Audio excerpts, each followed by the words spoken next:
মেয়েটা গাড়িতে উঠতেই যাচ্ছিল, এমন সময় সে অবাক হয়ে দেখে তার হাত কাচের দরজা ভেদ করে এমনিতেই ভিতরে চলে যাচ্ছে। প্রথমে সে ভাবছিল হয়তো তার মধ্যে কোনো ক্ষমতা চলে এসেছে, তাই সে স্বাচ্ছন্দ্যেই গাড়িতে উঠে বসে। কিন্তু কথা বলার আগে তার কানে আসে গোয়েন্দা ফুচিং একটি হত্যাকাণ্ডের খবর পেয়েছে, আর কৌতূহলবশত মেয়েটিও তাদের সাথে ঘটনাস্থলে যায়।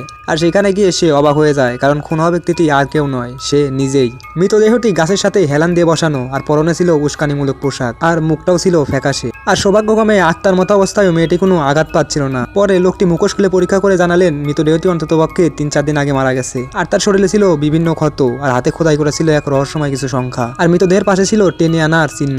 সব মিলিয়ে বোঝাই যাচ্ছিল এটা ছিল একটি পরিকল্পিত খুন। আর তখন সেখানে থাকা লোকের মাথায় প্রশ্ন জাগলো, মৃতদেহটি পাওয়ার পর সঙ্গে সঙ্গে কেন পুলিশকে খবর দেওয়া হয়নি? কারণ 3-4 দিনে তো অনেকগুলো গুরুত্বপূর্ণ প্রমাণ নষ্ট হয়ে গেছে। অন্যদিকে মেয়েটিও ভীষণ বিচলিত, কারণ মৃত্যুর আগে কি ঘটেছিল তার কোনো কিছুই মনে নেই। আর তার নিজের মৃত্যুর রহস্য উদ্ঘাটনে সে লোকদের সাথে তদন্তে নেমে পড়ে। কিন্তু এই তদন্তে মেয়েটি এমন কিছু আবিষ্কার করলো যা আজকে দিনের ভয়ঙ্কর গোপন রহস্য।